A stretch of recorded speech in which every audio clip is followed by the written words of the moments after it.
يلا صالح يا ما اهدى واجد. السلام ورحمه الله، هلا وسهلا. نقطع الكيكه يا ابو. امدحك. لا يا رجل، امدح ابو عبد العزيز. كمل. المشكله ما اعرف امدح، نسوي زياده عن اللزوم، وبس اني بمدح ابو احمد. الله الله، خذ ابو احمد بالصوره.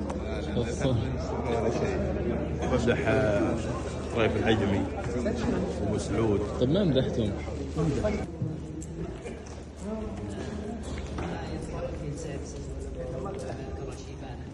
لا الحين ما اخذنا كاس. بدأ استقاله ولا انتقال لشركة ثانية، ودع تقاعد وبداية حياة جديدة. أتمنى لهم كل التوفيق. الله يوفقهم.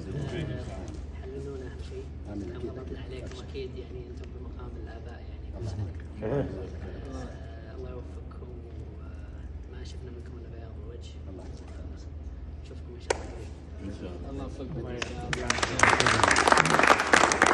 ما ودي ازيد على اللي قاله اخوي خالد. طبعا جرت العاده يعني نجتمع ونجمع الزملاء والاخوان والاحباب في مثل هالمناسبات، والا ابو محمد اخونا عبد الرحمن ماجد وابو فهد محمد كمبيجه يعني اعطاهم خلال 29 سنه الماضيه يعني ما يمكن ان نختزله حقيقه يعني في دقائق، لكن حبينا بس اننا نجتمع الاجتماع هذا ونكرمهم لو بشيء بسيط، ونودعهم لو بكلمات بسيطة يعني نشكرهم في عما قدموه، ونقول لهم شكرا لكم جميعا، وأسأل الله سبحانه وتعالى يجعل ما قدمتوه خلال 29 سنة الماضية خالصة لله سبحانه وتعالى ومن أحسن لأحسن، ودعواتنا لكم بالتوفيق إن شاء الله. واحد عنده كلمة. والله انت اكبر يا ابو. جرت العاده والسلوك عندنا ما نتقدر مع الاخبار. انا احل مكان ابو محمد وهو يحل مكاني، وانا كنت راهن وما كنا راهن ان الشيك في بعض الناس تتصور انه ما في شيك ذهبي في الاي سي، وانا اتوقع انه هذا الشيك الذهبي الحقيقي اللي احنا عرفنا الاسره الكامله لنا والاسره الكبيره لنا في الاي سي هنا. فشكرا على الحضور وشكرا على كل الدعم، شكرا لابو بسام. صراحة أبو بسام جمع في خاطري، ممكن العبارة تكون مضحكة ولكن الحقيقة تعبر عن اللي في داخلي، جمع في مشاعري تجاهه اللي هو تجاه الابن والأب في نفس الوقت.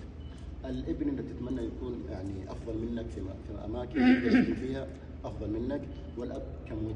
شكرا يا أبو بسام، وأكيد ما في شك إنه الجاد فاذر حقنا اللي هو محمد العراب. تمام. فشكرا للجميع. الله يحفظك. الله يحفظك.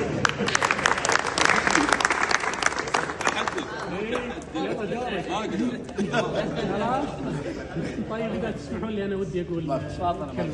يعني اولا شكرا على الدعوه، وحقيقه اتمنى لكم التوفيق، فعلا حياه جديده ان شاء الله.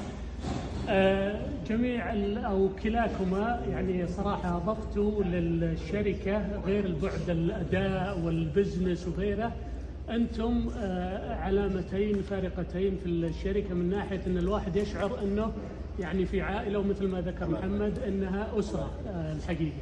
فلما نشوفكم يعني صراحه دائما روح الفكاهه والدعابه دائما حاضره، ودائما تقومون يعني كليكما ان صح التعبير